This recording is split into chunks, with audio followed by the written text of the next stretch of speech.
पुण्यातील भाजपचा लोकसभा निवडणुकीसाठीचा उमेदवार आज जाहीर झाला। माजी महापौर मुरलीधर मोहोळ यांना भाजपने आता उमेदवार म्हणून संधी दिलेली आहे।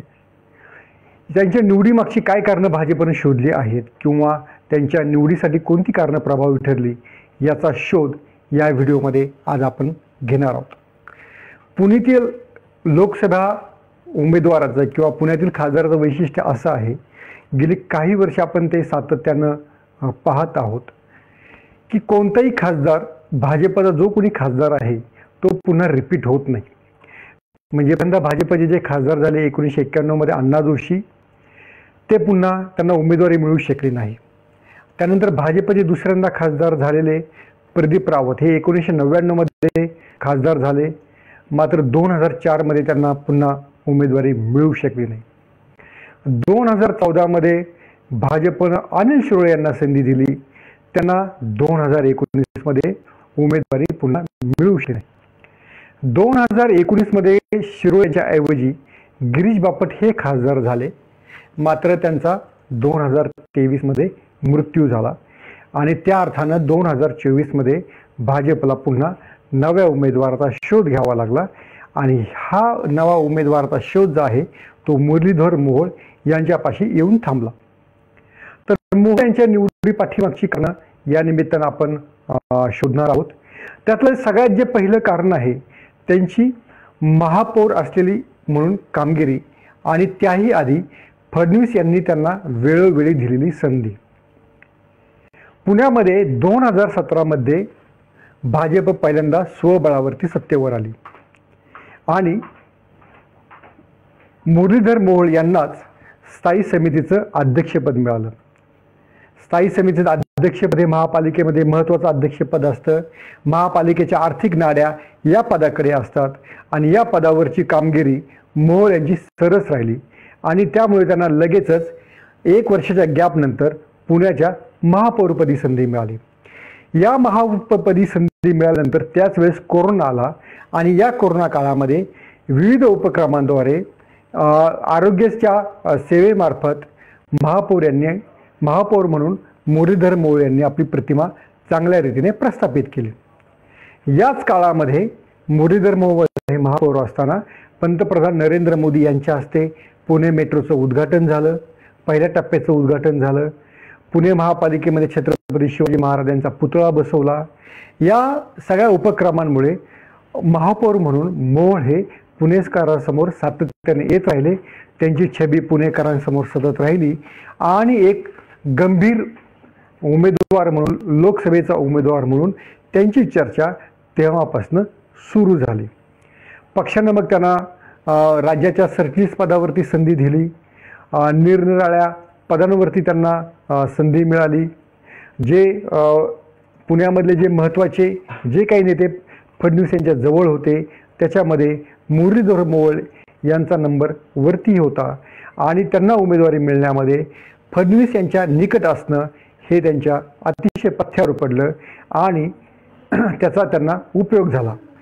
म्हणजे महापौर म्हणून असलेली कामगिरी आणि फडणवीस यांच्यामुळे त्यांना महापौरपदी संधी मिळणं हे सगळ्यात पहिलं कारण त्यांना लोकसभेची उमेदवारी मिळण्यामध्ये महत्त्वाचं आणि सरस ठरलं। दुसरं जे कारण आहे की पुण्यामध्ये कोथरूडमधनं ज्या माजी आमदार होत्या त्या मेधा कुलकर्णी या राज्यसभेवरती खासदार म्हणून महिनाभरापूर्वी निवडून गेल्या। मेधा कुलकर्णी यांचं तिकीट 2019च्या विधानसभा निवडणुकीमध्ये कापण्यात आलेलं होतं। तेव्हाचे भाजपचे तत्कालीन प्रदेशाध्यक्ष चंद्रकांत पाटील यांच्यासाठी मेधा कुलकर्णी यांना त्याग करावा लागला होता। मेधा कुलकर्णी या ब्राह्मण समाजाच्या आहेत। कोथरूडमध्ये ब्राह्मण समाजाचं प्राबल्य आहे।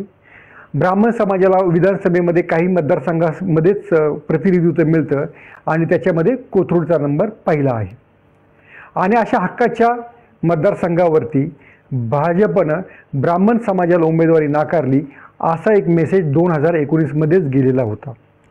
त्याचं परिमार्जन हे कसब्यामध्ये दिसलं आणि कसब्यामध्ये ज्या भाजपच्या आमदार होत्या मुक्ता टिळक, त्यांच्या निधनानंतर भाजपनं तिथं ब्राह्मण उमेदवार दिला नाही आणि भाजप हा ब्राह्मणांवरती अन्याय करत आहे असं एक नॅरेटिव्ह पुण्यामध्ये सेट झालं. हे नॅरेटिव्ह दूर करण्यासाठी भाजपनं मेधा कुलकर्णी यांना राज्यसभेवरती संधी दिली आणि साहजिकच पुण्यामध्ये आता मराठा उमेदवारच हा लोकसभेसाठी असणार हे देखील यातनं सिद्ध झालं.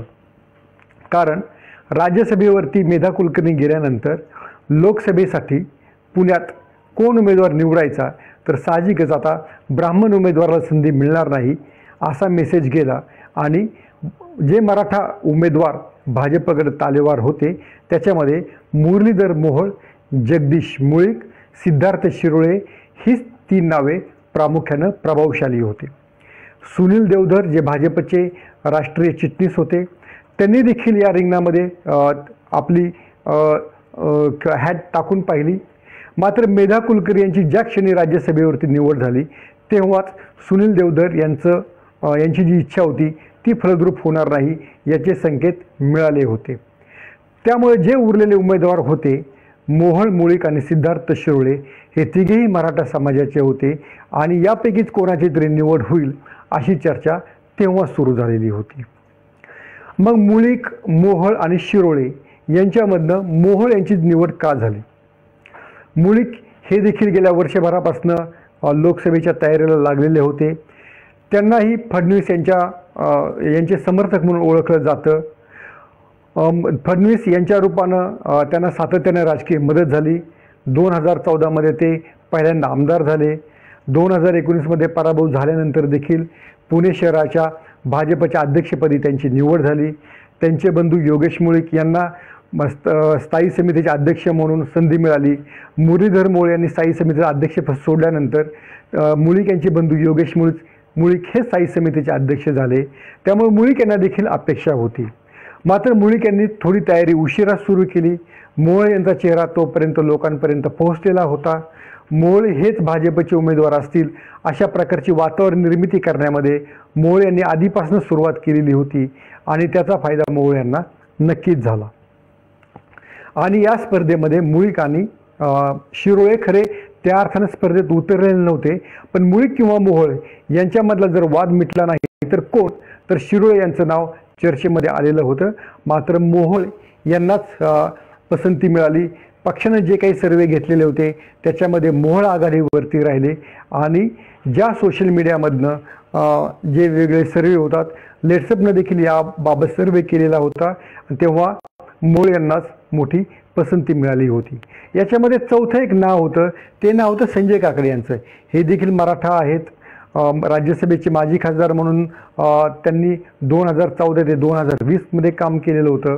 पण भाजपनं नव्या चेहऱ्यांना संधी द्यायचा विचार केलेला असावा आणि त्यामध्ये मोहोळ हे फिट बसलेले असावेत. यातलं आणखीन एक कारण होतं की चंद्रकांत पाटील यांची कोथरूडमधली जी आमदारकी आहे ती सुरक्षित करणं. कोथरूडमधनंच मेधा कुलकर्णी यांना राज्यसभेवरती पाठवण्यात आलेलं आहे. आता कोथरूडमधूनच मुरलीधर मोहोळ हे आता लोकसभेचे उमेदवार ठरलेले आहेत आणि या निमित्तानं चंद्रकांत पाटील जे तिथले आता भाजपचे विद्यमान आमदार आहेत, राज्यामध्ये उच्च शिक्षण मंत्री आहेत, त्यांचे जर सीट जर अधिक सुरक्षित करायचं असेल तर मोहोळ यांचा देखील त्यांना उपयोग झाला असता. त्यामुळेच चंद्रकांत पाटील यांनी देखील मोहोळ यांचंच नाव लावून धरलं आणि 2024मध्ये जर मोहोळ हे यांना लोकसभेसाठी उमेदवारी मिळाली नसती तर त्यांनी नक्कीच विधानसभेसाठी आपला दावा दाखल केला असता. त्यामुळं चंद्रकांत पाटील यांच्यासाठी देखील मुरलीधर मोहोळ हे दिल्लीमध्ये जाणं सोयीस्कर होतं आणि स्वाभाविकच मग नंतर देवेंद्र फडणवीस आणि चंद्रकांत पाटील या 2 बड्या नेत्यांची ताकद मुरलीधर मोहोळ यांच्या पाठीमागे उभी राहिली आणि त्याचा त्यांना उपयोग झाला आणि साहजिकच त्यांचं नाव उमेदवारीसाठी जाहीर झालं. आणखीन एक कारण त्याच्यामध्ये सांगता येतं की मोहोळ यांचा पक्षातील जी संघटना आहे, जे पक्षातील जे पुण्यातील नेते आहेत, गणेश बिडकर असतील, हेमंत रासने किंवा इतर जे शहरामधले नेते होते त्यांच्याशी त्यांचा दांडगा संपर्क होता, त्याचाही त्यांना उपयोग झाला आणि साहजिकच पुण्यातील भावी खासदार म्हणून एक आपलं नशीब आजमावण्याची संधी भाजपनं त्यांना दिलेली आहे. आता मोहोळ जर उमेदवार असतील तर विरोधी उमेदवार कोण असेल याची देखील उत्सुकता आहे आणि अनेकांच्या म्हणण्यानुसार रवींद्र धंगेकर जे काँग्रेसचे आता कसब्यामधले आमदार आहेत हेच मोहोळ यांना टफ फाईट देऊ शकतील असं देखील बोललं जात आहे. आणि धनगर यांनी देखील त्या दृष्टीनं आपली तयारी सगळी सुरू केलेली आहे. त्यामुळे आगामी काळामध्ये काँग्रेसचे उमेदवार जर जाहीर होतील ते धंगेकर असतील आणि धंगेकर विरुद्ध भाजपचे मुरलीधर मोहोळ असा दुरंगी सामना आपल्याला पाहावयास मिळू शकतो. पण राजकारणामध्ये काही घडू शकतं. जे मनसेमधले नाराज झालेले वसंत मोरे आहेत त्यांची आज भेट काही काँग्रेस नेत्यांनी घेतलेली आहे. मग वसंत मोरे काँग्रेसमध्ये येऊन काँग्रेसमध्ये येऊन लोकसभेसाठी उमेदवारी घेतील का अशी अनेकांना शंका वाटते आहे. पण मला वाटतं काँग्रेस असा डाव खेळणार नाही. रवींद्र धंगेकर यांच्याच नावावरती शिक्कामोर्तब होईल. आता मोहोळ यांनी भाजपची उमेदवारी मिळून पहिली लढाई तर जिंकलेली आहे. आता मतदारांच्या पसंतीला ते उतरतील की नाही याचा निकाल पुढच्या एक महिनाभरामध्ये लागेल आणि पुण्यातील भाजपचा उमेदवार पुन्हा खासदार होणार का हे देखील आपल्याला या निमित्तानं पाहावयास मिळेल. हा व्हिडिओ तुम्हाला कसा वाटला हे आम्हाला आवर्जून कळवा आणि असेच नवनवीन राजकीय व्हिडिओ आणि विश्लेषण पाहण्यासाठी फॉलो करा लेट्स अप मराठी.